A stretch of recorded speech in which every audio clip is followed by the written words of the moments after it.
Hey, you made it. Come on in and join me. I'm Angela, and this is me making sense of myself.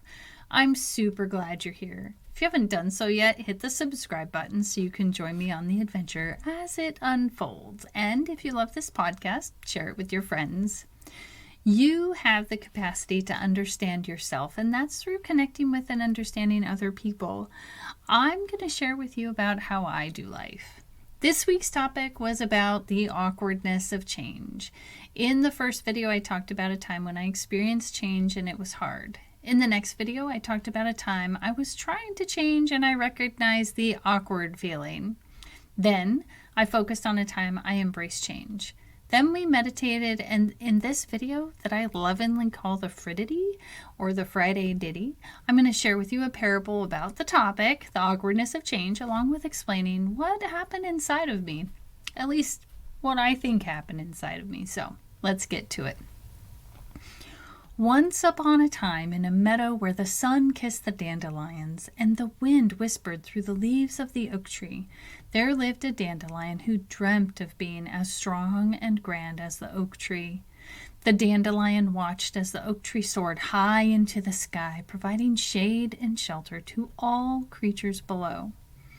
One day, a mighty storm swept through the meadow, shaking the earth and threatening the very existence of the dandelion and the oak tree. As the storm raged on, the dandelion bowed and swayed, its delicate petals quivering in the wind. The oak tree, however, stood firm, its roots reaching deep into the earth, anchoring it in unwavering strength. After the storm passed, the dandelion looked up, humbled by the sight of the oak tree's resilience. The oak tree, sensing the dandelion's admiration, spoke softly to the small flower. "Little one, strength comes in many forms. You may not have my towering height or robust branches, but your resilience lies in your ability to withstand change and thrive in adversity. Embrace your uniqueness, for it is your strength." And so the dandelion learned to embrace its own nature, finding strength in its adaptability and resilience. The moral of the parable is that strength and growth can be found in embracing our uniqueness and facing change with resilience. Just as the dandelion and the oak tree found their own paths to resilience, we too can discover our inner strength by navigating the awkwardness of change. Change can be surprising, and I think that's what makes it awkward, because at least when I get surprised or something changes in my life, I don't know what to do. I don't know always how to solve the problem or how to find the answer to the question, or sometimes, even on a deeper level, I don't even know the question that I need to be asking. So I have to work a lot harder. And the brain really loves predictability. So my brain is like, this has to be the answer, or I'm going to make it easy for you. and this is all happening inside. Like, I may not even be aware. I'm not aware when my brain is in predictable mode without consciously checking myself. I have to consciously check because the brain has to work harder when things aren't predictable. One of the signs that I might look for is that uncomfortableness that says, oh, maybe I need to check on this. Maybe I need to be a little uncomfortable. But I'm going to give you a little math equation that will be a great example, at least it was for me, as to how often our brains can try and predict. Let's say a cup of coffee is $1 more than a muffin. The total for both is $2.50. How much is the muffin? At first thought, you probably think the coffee is $1.50.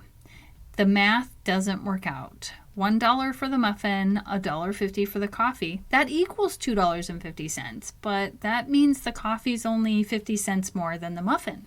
That's not right.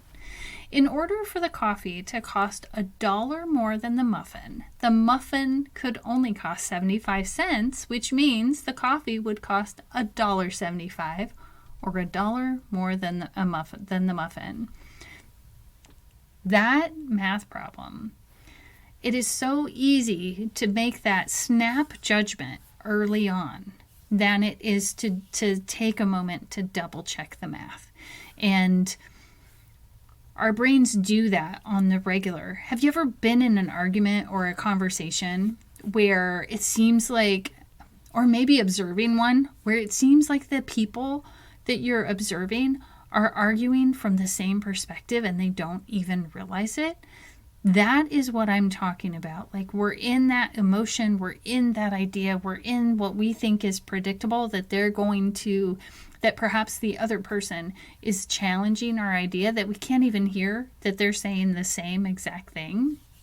That's that predictability bias. That's that idea that things are going to keep going the way that we think they should instead of how they actually are. So this also happens in change, and this also is what makes things awkward. So when things aren't predictable and our brains are working harder, they're also using a lot more energy. And the caveat is our brains want to make things predictable, and they never were. We just think they were because we look back. You know, my sister said to me one day, what was it? She said, hindsight is 20/20. And I looked at her and I said, no, I think hindsight is confirmation bias. It is really easy to make it through change and then be like, oh, I did all these things the best possible way I could, as we look back at the history. And what we do is we confirm all the things that we think we liked that we did that could have led to our success in the situation. The reality of it is, it doesn't change that uncomfortableness that we had before, or those awkward feelings, but for some reason, we discount those. We forget about them. It's just like giving birth, for most women, where, like, yes, labor was hard, but when we're holding the baby, or at least for me, when I was holding my babies, the pain didn't matter anymore. So, that's that. There are just so many ways that our brains trick us. So how do we learn to embrace change? So we might know we're going to be awkward. We might know we're going to be surprised. And we might know our brains are going to have to work a little bit harder and it's going to be uncomfortable. So one of the things that we can do is just let things be as they are in this moment. And really take that breath. Viktor Frankl said something similar to this in his book, Man's Search for Meaning, that there is a space between stimulus and response, and that's where we can make a choice. And that's where I'm talking about. Take a moment, breathe. That's one of the reasons I do meditations on this podcast, is that so that we can get practice.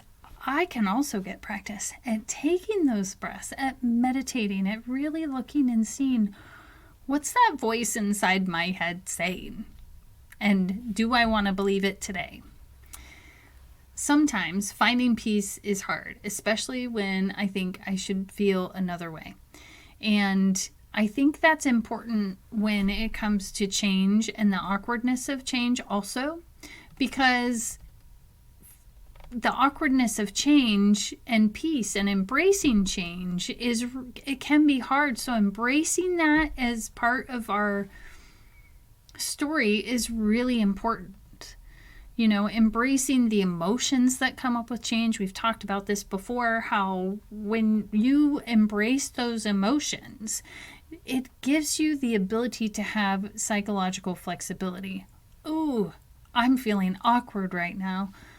Knowing what it is. I keep a feelings wheel right next to me so that I can look at it and go, what feeling is this today? And do I need to pay attention to it? So I love this quote from The Surrender Experiment by Michael Singer, where he's wondering about change. So here it goes. Perhaps change only takes place when there's sufficient reason to overcome the inertia of everyday life. Challenging situations create the force needed to bring about change. Excuse me.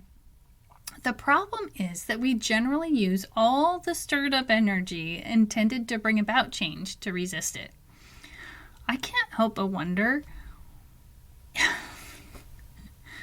How much energy have I wasted thinking I knew the solution, when the solution eventually would present itself anyway, and it would look nothing like what I thought it should. Excuse me. So, wow, excuse me. I'm going to take a sip of water. In closing, I faced a disability that was hard to bear, struggled with panic, and overwhelming despair. I felt the feelings, then took a step back, realized it was okay to cut me some slack. Through the change, I learned to be kind, to show compassion to my heart and mind. It's not about performing, but about self-care, listening to my needs, and being aware.